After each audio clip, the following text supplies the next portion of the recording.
Howdy guys, Jake here. Today's dive probably had the best water conditions of the year so far. It was just absolutely stunning today. So as we start off here looking at this nurse shark, I want to talk about some of the feedback I've been getting. So first we have catch something besides a sheep's head, quit talking like a dead robot, and make the music a little louder.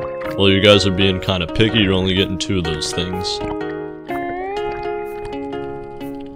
So here we got the second dive down, just got this school of jacks in the background, just kind of looking around, getting a feel for the area, looking under rocks.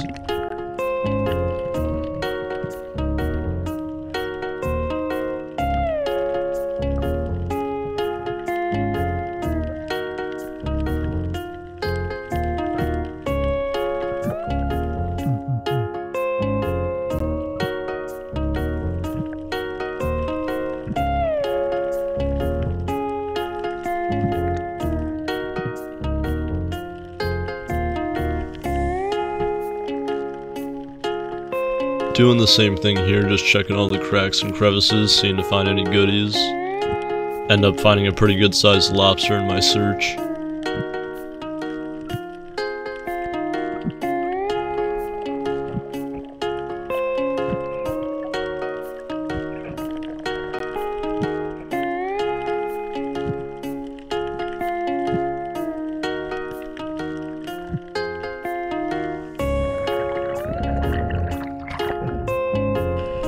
Now here when I was on the surface, I saw what I thought was a pretty good sized lane snapper run into a rock in here.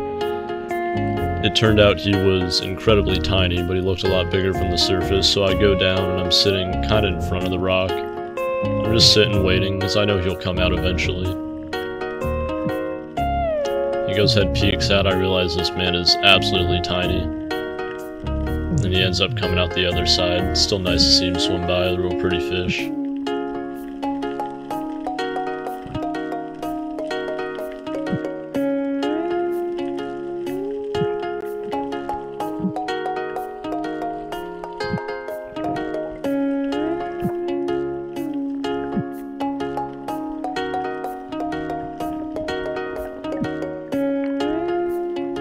So I've already been down for about 30 seconds on this dive, and I wasn't seeing anything. It was pretty barren. And I look over to my right, and a lot of these grunts have come out of their hidey holes. A lot of times fish will see you coming down from the surface, and they'll go ahead and hide. But if you just kind of sit down there a while and wait with them, they'll come out, and they get a little more comfortable with you. And this area here was just loaded with grunts, as you'll see in the next clip. They just have these channels in the rocks they use as highways.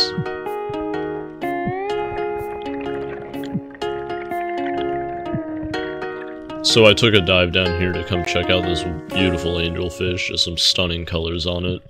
And as you can see, all the grunts and margates just running in and out of these rocks, like this area was dense with them.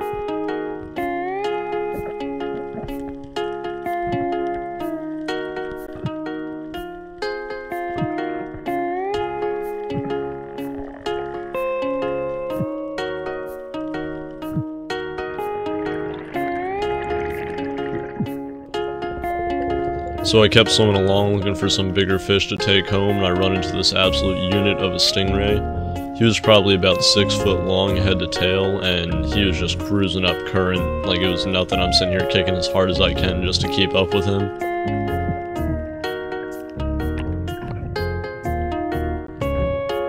So I wasn't seeing much in the way of eatable fish from the surface, so I'm going down making some grunting noises hoping something big comes in.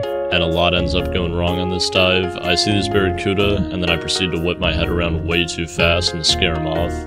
Secondly, this is the first time I've held a spear gun in almost a year, and it's not even my gun. This thing had an absolute hair trigger on it. So as I'm just taking aim, I accidentally pull it, and definitely scare him off for real this time. So I just dropped to the bottom here. I'm making some grunting noises, trying to see if anything wants to come in, since I'm not seeing anything. This black margate actually just starts charging me head first. I couldn't tell what it was. I just saw a sizable fish and was kind of disappointed when it turned. Realized it was not the nice snapper I was looking for.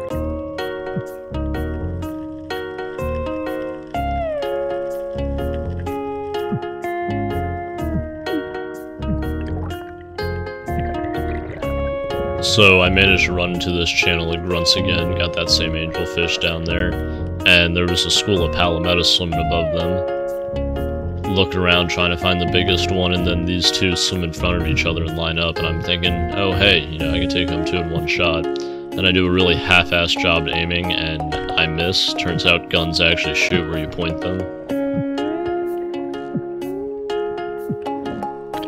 Once again, just cruising around waiting to find fish, and I see this Goliath Grouper. Now, they aren't called Goliath Grouper for nothing, they happen to be rather large. He was just cruising around looking for food the same I was.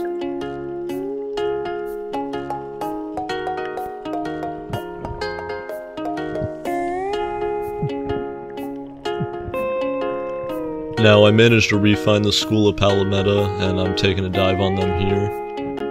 Once again, just trying to pick out the largest one. They're all about the same size, and then I take care to actually point the gun where I want to shoot it this time.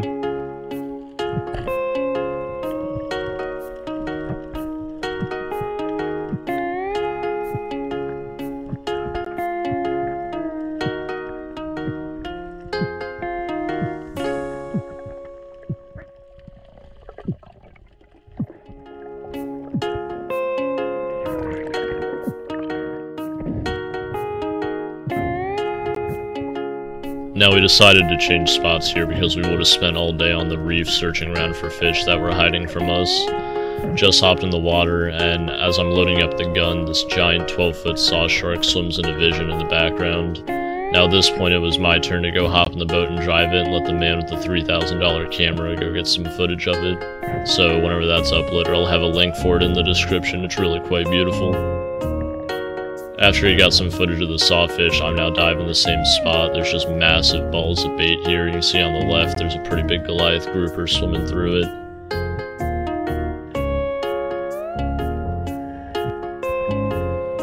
Just kind of sitting around looking, not even getting to the bottom, I'm so mesmerized.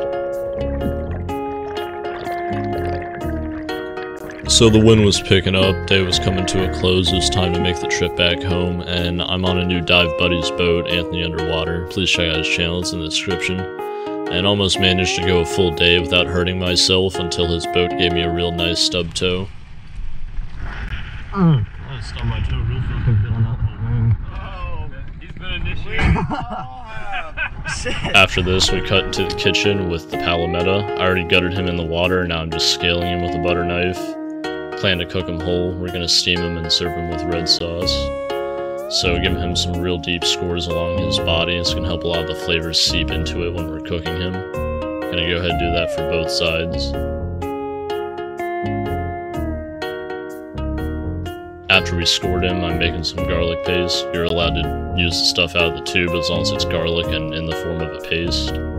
Then I'm gonna lightly salt and pepper both sides of the fish. I have him sitting on the foil that I'm gonna wrap him up and steam him in.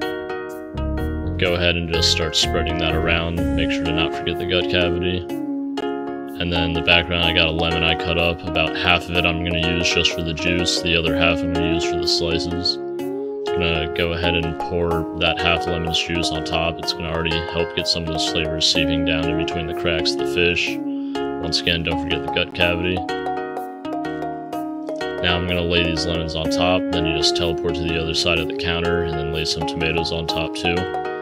These are the fragrant kind of, I want to say vegetables, accoutrement, that are going to also lend a lot of the water the fish is going to be steaming in, so you're going to have some lemon and tangy tomato flavors inside the fish. Next I chopped up about 2/3 of an onion, just real rough, throwing those on top too, help give a little bit more earthy flavor to the fish when it's cooking. And then finally I have some fresh thyme, gonna lay that on top, and then also throw some in the gut cavity. And a little bit of butter to go with it, so who doesn't love butter? Next you're gonna wrap this guy up. It doesn't have to be incredibly tight, but you are gonna be steaming it, so you don't want all the hot steam escaping. Then toss that guy in the oven, 400 degrees for like 25-30 minutes.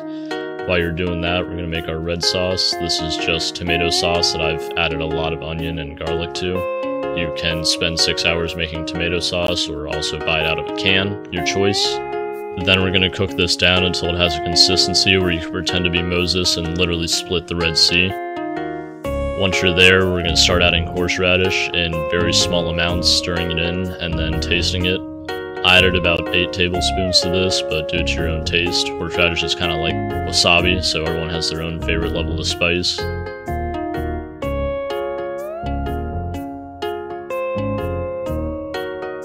Now pulling the fish out of the oven here, just unwrapping the foil, and this guy is just covered in juices.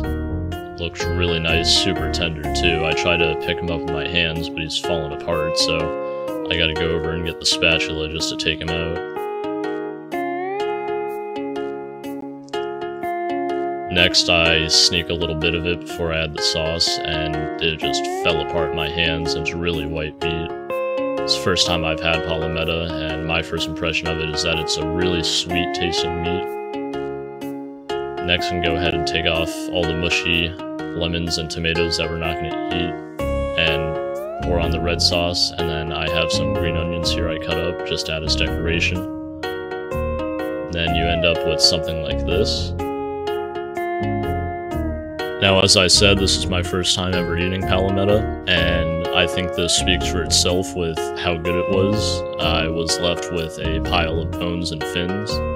This was absolutely delicious, and now that I know they taste this good, I'm gonna make sure to snag a few whenever I see them.